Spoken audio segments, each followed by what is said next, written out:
रमजान आला आहे आणि रमजानमध्ये ना आपण काहीतरी वेगळं बनवणार आहोत. ते सुद्धा घरातल्या साहित्यापासून बरं का. खूप छान टेस्टी होतं हा कुनापा.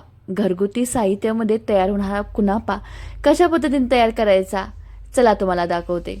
इथं घेतले आपले शिरकुर्म्याच्या शेवाया, म्हणजे अगदी बारीक असतात ना त्या, आणि आपले घरातली टोस्ट, ते चहा बरोबर खातात ना ते, कुठले घरामध्ये असतील ते अवेलेबल, त्याच्यापासून हा कुनापा तयार करणार आहोत. अगदी वेगळ्या पद्धतीचा आहे. कुनापा करण्याचे अनेक प्रकार आहेत.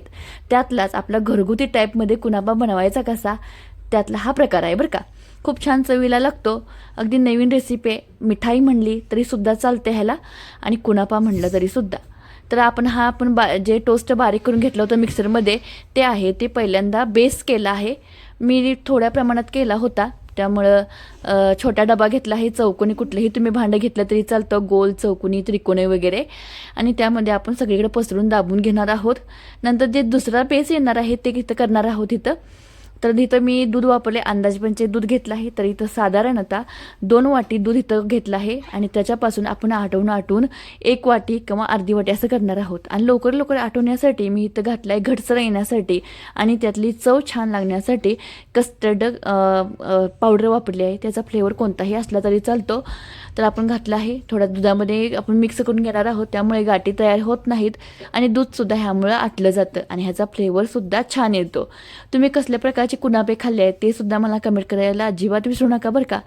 तर जे जे आपले आहेत रमजानचे किंवा कुठलेही सण असले की आपल्या चॅनलवर बघायला मिळतात. पुरणपोळी असू दे किंवा केक असू दे आपल्या क्रिसमसचा, ते सुद्धा आपल्या चॅनलवर बघायला मिळेल. नक्कीच हा व्हिडिओ तुम्ही बघत असाल तर जाता सबस्क्राईब करायला अजिबात विसरू नका. अगदी रेसिपी असतात ना माझ्या, साध्या सिंपल असतात. जास्त खर्ची किंवा जास्त म्हणजे बाहेरच्या अशा वस्तू वापरून मी रेसिपी करत नाही. जेवढं घरगुती वस्तू असतात ना त्याचपासून मी रेसिपी करण्याचा प्रयत्न करत असते. तर आपण काय केलं आहे, दूध छान आटवून घेत होतं, त्यामध्ये साखर घातली आहे, विलायची घातली आहे, आणि छान असं ते अर्धा ते पाऊण तास लो फ्लेमवर ना हे दूध आहे ते आटवून घ्यायचं. अगदी त्याचं टेक्स्चर आहे ते आईस्क्रीम आपण ज्या पद्धतीने करतो ना कस्टर्ड आईस्क्रीम, त्याच पद्धतीने हे भाजून घ्यायचं, हे करून घ्यायचं, शिजवून घ्यायचं हे दूध. एका दुसऱ्या बाजूला मी ठेवलं आहे. आणि जे तिसरी लेअर येणार आहे कुनापाचा, मस्त जीव हृदय म्हणतात ना ते बारक्या शेवाया, त्यामुळंच ना हा कुनापा सुंदर लागतो बरं का. तर हा आपण शेवाया भाजायला ठेवल्या होत्या पॅनमध्ये, आणि त्यामध्ये तुपाचं प्रमाण जास्त, म्हणजे तुपाचा फ्लेवर खमंगपणा आला पाहिजे म्हणून तर तूप जास्त वापरलं आहे मी. तुपामध्ये हा शेवाया छान अशा भाजून घ्यायच्या. दुसरीकडे मी साखर तुम्हाला दाखवली असेल मिक्सरच्या जारमध्ये घातलेली, ते बारीक करून घ्यायची. जितकं गोड पाहिजे तितकं तुम्ही इथं साखर ॲड करू शकता ह्यामध्ये.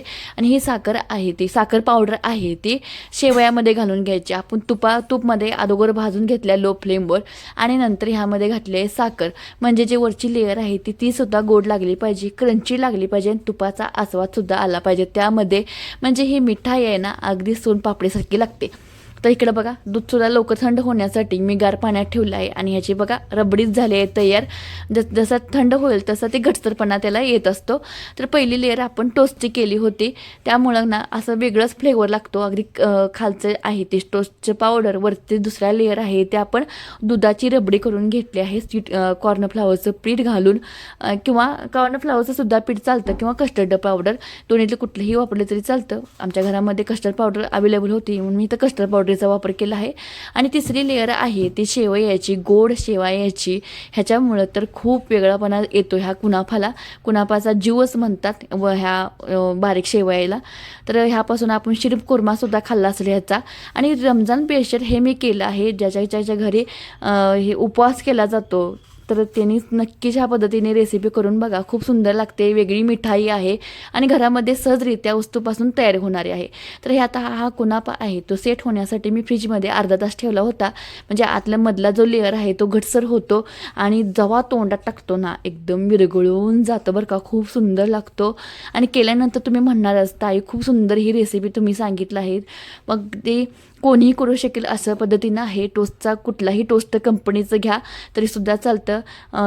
आपलं कस्टर्ड पावडर आहे ते कुठल्याही कंपनीची घेतली चालते. आणि शेवया आहेत तर आपल्याला कुठंही उपलब्ध होतात, आपल्या घरामध्ये असतात. आपण खिरी करतो, गोड आपल्याला आवडतं त्यांच्या घरात तर असतातच ह्या शेवया, कारण खिरी करण्याचं प्रमाण ह्या शेवयाचं जास्त असतं. तर हा तयार झालेला आहे माउंटन मिल्कचं कुनाफा, मस्त तोंडात टाकलं की विरघळणारा, वरची लेअर गोड क्रंची आणि हे दुधातलं घटसर मिश्रण थंड झाल्यानंतर आणि तोंडात टाकलं ना एकदम विरघळून जातो. खाऊन फक्त तोंडातून आलं की भारीच की ओ.